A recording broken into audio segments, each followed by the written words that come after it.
Ang pulong sa Dios buhi og nagalihok nga gamhanan. Labi pang mahait kaysa espada nga duhay sulab ug modulot ngadto sa gitagbuan sa kalawag espiritu, sa mga lutahan ug sa mga kauyukan, ug motugkad sa mga huna-huna ug katuyuan sa kasing-kasing.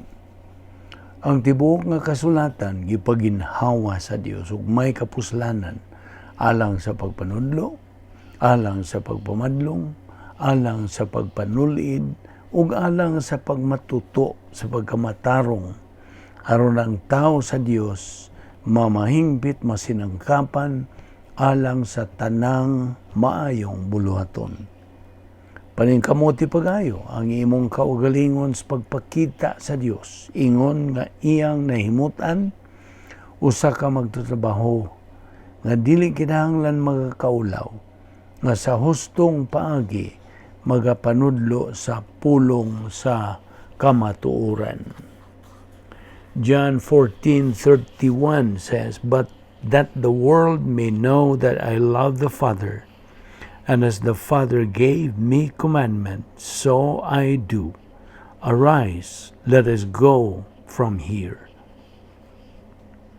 Ephesians 6:18-20. Praying always with all prayer and supplication in the Spirit, being watchful to this end with all perseverance and supplication for all the saints, and for me, that utterance may be given to me, that I may open my mouth boldly to make known the mystery of the gospel, for which I am an ambassador in chains, that in it I may speak boldly as I ought to speak. 2 Timothy 1:8-10. Therefore do not be ashamed of the testimony of our Lord, nor of me, his prisoner, but share with me in the sufferings for the gospel according to the power of God, who has saved us and called us with a holy calling, not according to our works, but according to his own purpose and grace, which was given to us in Christ Jesus before time began, but has now been revealed by the appearing of our Savior Jesus Christ, who has abolished death and brought life and immortality to light through the gospel. Before we start our Bible study, nining adlaw sama sa nandan, gikinahanglan ang atong susi sa atong tagsa-tagsa kakalakon na pakitay mga sala nga gihuptan diha kay kini kun dili nato isugid ngadto sa tubangan sa Dios nga mahan, kini will only become a barrier to our study. Busa 1 John 1:9, nagatugon ka nato, if we confess our sins, God is faithful and just to forgive us our sins and to cleanse us from all unrighteousness.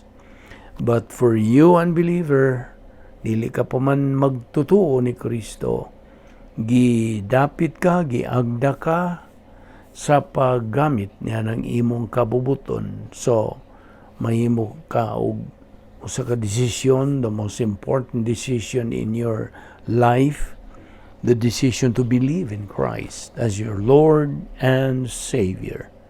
Mao ka na ang kaluwasan. Maluwas lamang kita, pinaagi sa atong pagtuo lamang kang Kristo lamang. Acts 16:31 nagaingon, "Believe on the Lord Jesus Christ, and thou shalt be saved." Magampo ta.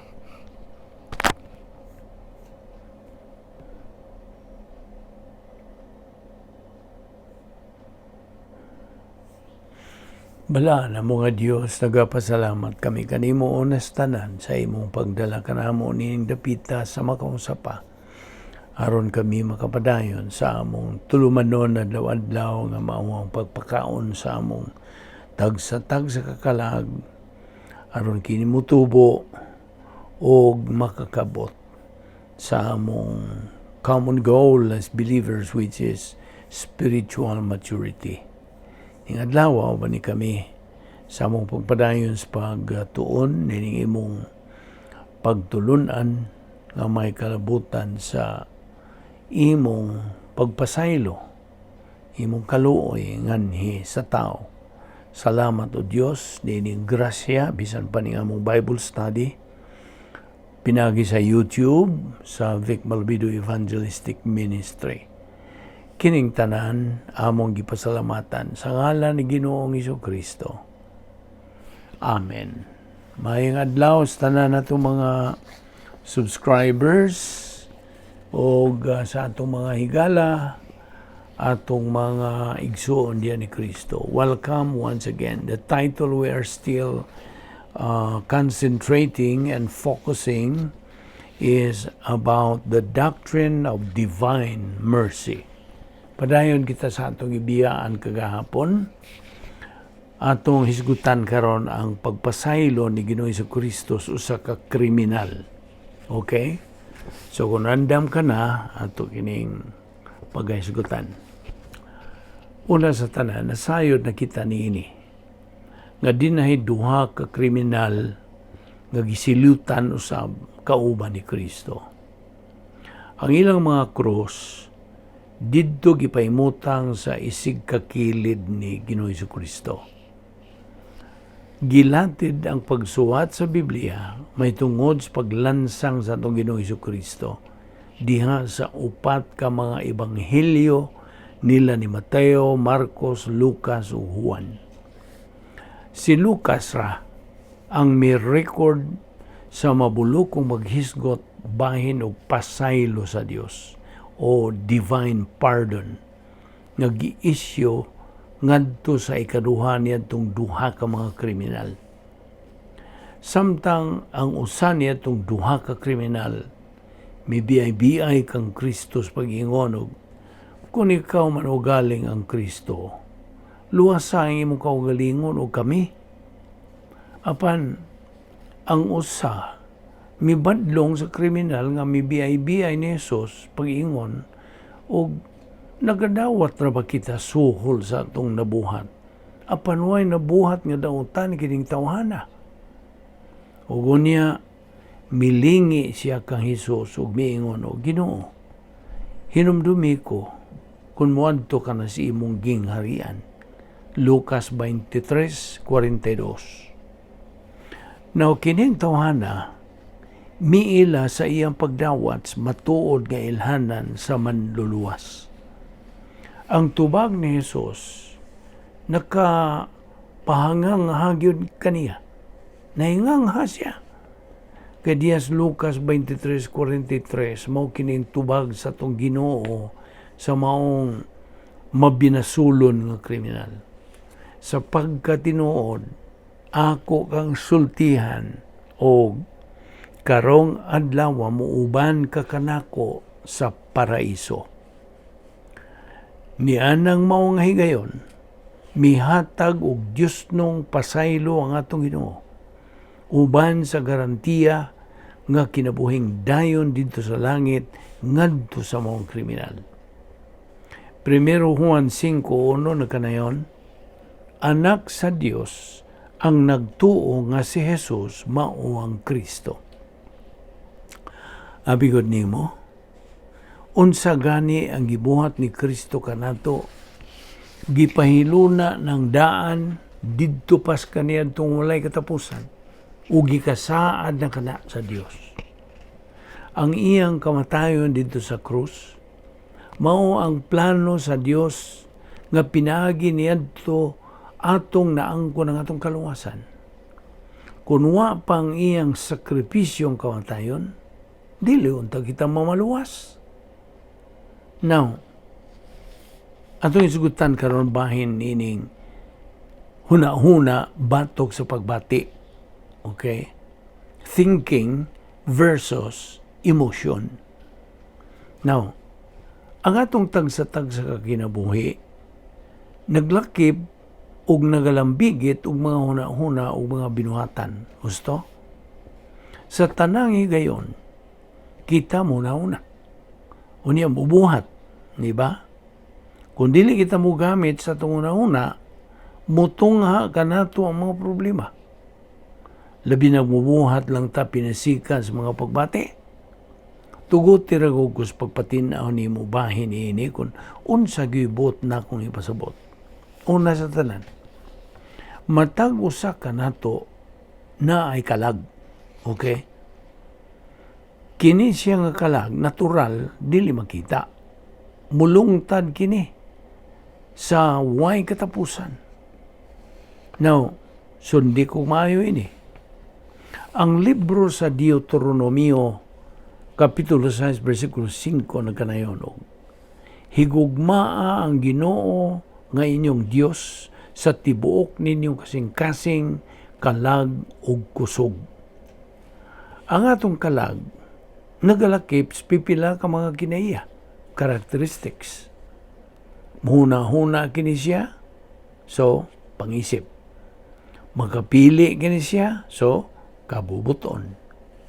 Ana siya pagkamatikod, awareness. Ana siya pagkaila, pagkalinggat sa kaugalingon, awareness of self.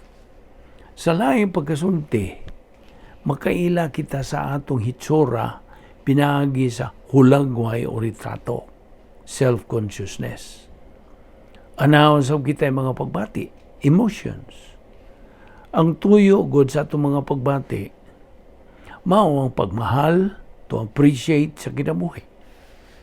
Hinoon, iman ni yun butanga.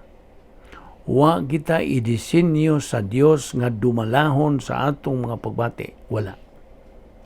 Manindot man ang atong pagbati, apan ana sa kapiligruhan ini. Sa dihang mo interact kini sa atong kabubuton, ug musugod kini siya sa pagpadagan kalihukan sa kinabuhi nan kung muhimot ang mga desisyon kanang mga desisyon na ato na lang ibase sa unsay atong gibati dili sa unsay atong ginahuna. Kasabot ka? Ang mga pagbati god makasugnod sa atong panghuna-huna ug makapahimo nimo sa pagdamgo panahon sa adlaw mo nagingon og daydream. Diha tingali higayon nga nakahanduraw kag didto ka sa kadapit. Unya, ang atong pagbati makapabati nato og kamingaw kaayo. Ug gani makapahina ka nato, di ba? Makapalipay usab kini kaayo kanato. Labi na pananglit o gibuhian ka gikas sa kabilangguan o makapagawas ka na o makagawas ka na nga gawas nun nga tao. Normal man kining akong giasoy nimo nga mga kasinatian sa kinabuhi. Gusto? Normal. Hinoon, bantay yun eh. Ang atong kabubuton inubanan gani sa pagbati makahimo kinig sinalbahis nga butang. Ilabi na ugwa na kinip mapugni sa tanlag. Okay? It's no longer controlled by the conscience. Kaya ang imo gong tanlag, your conscience, kabahin man kini sa imong kalag. Nga diin, anaan ay mutang ang imong mga sumbanan bahin sa unsay maayo o unsay sayo. Kining mao nga mga sumbanan o standards, imong nakatunan, sukad pa si imong pagkabata. Gusto? Ang pipila ni ini mga ehemplo, naglakip sa mga pananglit sa kinaadman sa panglawas, hygiene, tinagong panimuyo, privacy, ang pagtahod sa kinabuhi sa tao, ug ang pagsunod sa mga balaod. Sa higayon nga mo gamit ka sa imong kabubuton to override sa imong tanlag, pinaagi o pinasikas pagbati, ang kalagmitan ra ba niya na mao nga makahimo ka na hinuon og pipila ka mga dautan kayong mga desisyon. Di ba na? Pananglitan, ang drugas o ilimnong makahubog, makapadasig, makaagdas mga pagbati o makalubog sa tanlag.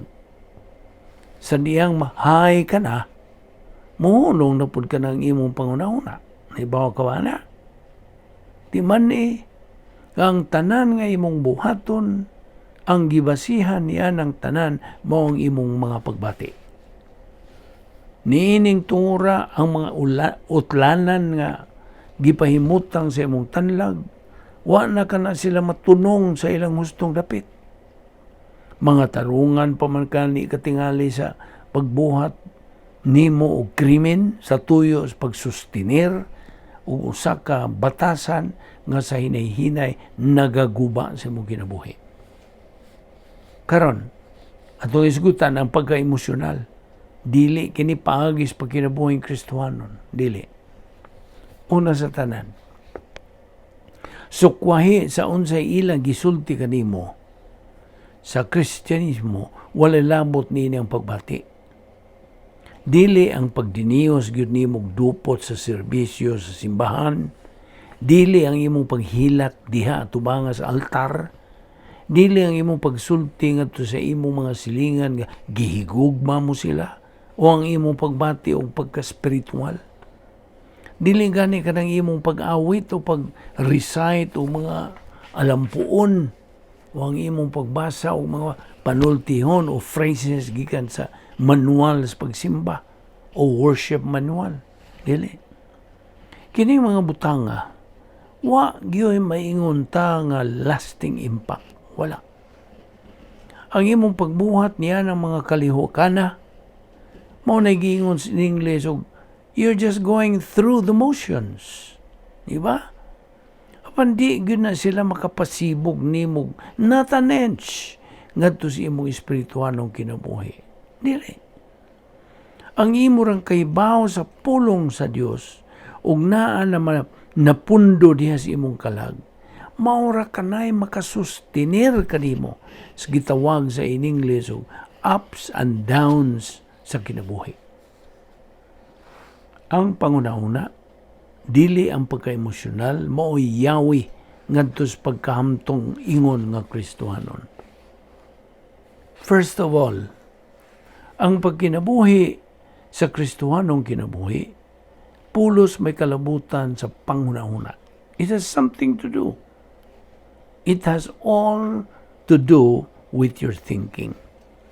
Bisag unsang tubag sa pagbati, nagagikan lamang kini siya pinagi sa atong pagmahal through appreciation sa tanan nga gisangkap sa Dios kanato. Gihatagan ka na og kinabuhing walay katapusan. Gihatagan ka na usab og hunahuna ni Kristo nga gilatid diha sa balaang kasulatan. Ug bisan pagwa patingali nimo siya ka hikap lagi, gisangkapan ka ng usa ka pastor nga mao na unya makatudlo nimo kung unsa gyud ang ipasabot sa balaang kasulatan. Sa imo ng pagsabot nini mga butanga, musugod ka na sa pagkaton, pagsabot sa hunahuna ni Ginoong Jesucristo ug makaangkon ka kay gayunan nga maimo na unya ang iyang mga hunahuna. You can possess his own mind, his own thinking. Now, ang Pilipos 2:5 nagaingon niini, angay ninyong batunan ang una-una nga gibatunan ni Kristo Jesus. Paminaw, kinahanglan ang imong pagbag-o o pagtukod, pag-usab o rebuild sa imong pamaagis pag-una-una. Inay kamutan-aw sa kinabuhi pinagi sa imong tawhanon nga pananaw, human viewpoint. Mahimo mo sa pagtanaw niini pinagi sa mga mata sa Dios, divine viewpoint. Matud pa sa Biblia, diya sa Roma 12:2, popular kayo kining maong bersikulo, ayaw kamo pagpahiuyon sa pamatasan niining panahona. Ipabag-o hinuon sa Dios ang inyong kaugalingon, pinagi sa pagbag-o sa inyong pangunahuna, aron masayra ninyo ang kabubuton sa Dios, unsay maayo, hingpit, ug makapahimuot kaniya. Now, samtang magatubo ka, while you are spiritually growing, Mabuntog mo na unya ang mga karaan mong mga sumanan, old patterns o mga karaang batasan, o magkakaton ka nag bag-ong paagi sa pagkinabuhi. Ang imong gitawag og mindset musugod na sa pagkausap. Nabuntog mo na ang pagka-arugante. O musugod ka nag sanong ngadto sa mga sitwasyon nga dili makiangayon, unfair situations. Uban na sa imo karong pagka mapasayloon, inay mo sinta o mo riaka ubag kalagot o pagpanimalos.